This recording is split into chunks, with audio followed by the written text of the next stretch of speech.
Dictation at the rate of 120 words per minute. Start. Mr. Vice Chairman, I would like to divide this problem into two broad aspects. One is a law and order problem. Once we abridge the constitution and alter the fundamental rights, then it is almost an invitation to people take up the challenge.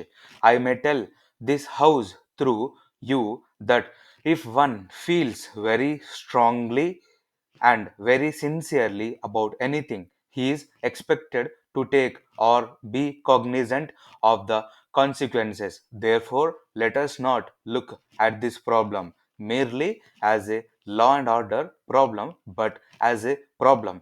As my friend Mr. Bhupesh Gupta has put it, which ought to be solved in the political sphere to get a political solution. For that, may I, with your permission, put to myself one question: what do I gain by standing alone in this house expressing an unpalatable thing, knowing fully well that if I were to give up that unpalatable thing, you would take every one of you would take me into your hearts. What do I get by standing aloof and alone? You should understand the psychology behind that stand. Please do not think that I am pressing for it for the mere novelty of it. There is frustration, a very intense and very growing one, among a section of people of my part who definitely feel that the present political setup, the federation, is not going to deliver them the goods. And that is why, after having had the experience in this federation, not only the members of the party but members outside my party too feel that unless something radical is thought of, unless some new kind of political setup is created, this federation is not going to stand the strain and stress of the times. Of course, the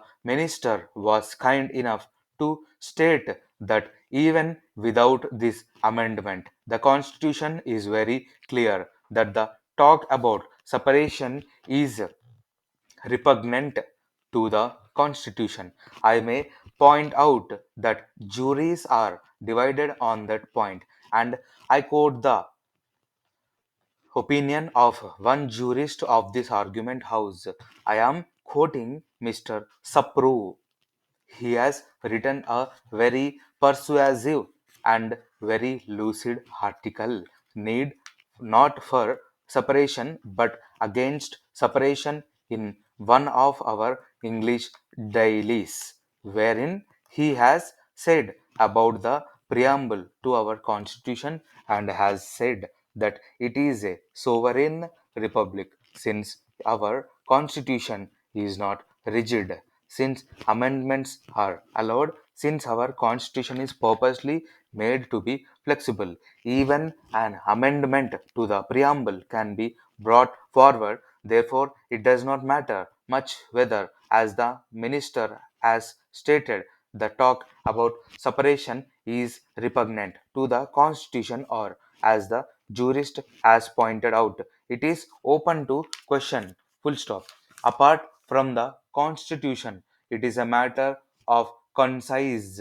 You should think, every one of you in this house should think as to why a particular section in this country feel in a way diametrically opposite to what everybody else feels. We could not have been properly peculiarly brought up in a different way. We could not have been unaware of the good influence that was being inculcated in this country for the past 40 or 50 years. We heard Mahatma Gandhi talk about the great Bharat. We have heard with thrill, as most of you have heard about the oneness of this country. And yet, why is it that some of us feel that the present political setup of such a federation makes the state become almost like a colony? Why is it that we should feel in that way?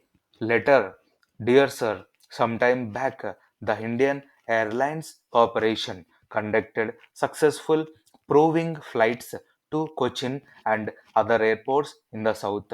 The public were and are still hoping that Indian Airlines Corporation would be introducing their Boeing service to Bombay and Madras from Cochin. The existing flight is inadequate. The Boeing craft is specifically designed to operate from runways with a length of 5,000 feet. I also gather that Indian Airlines Corporation is contemplating introduction of a Boeing service from Bombay to Trivandrum instead of Cochin. The reasons being that there are port trust cranes around the airport in Cochin projecting to a height of 200 feet, and that runway is not able to take the full weight of the Boeing craft.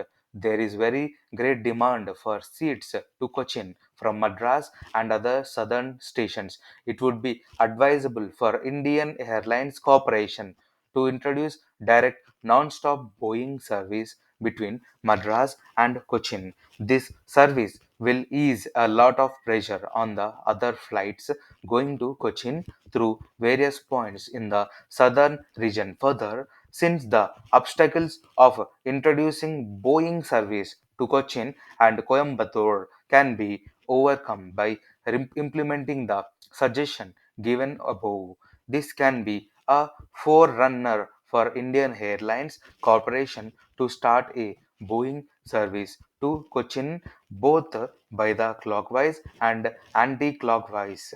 I would rather very much like you to kindly consider my above suggestion. With kind regards, yours sincerely. Stop.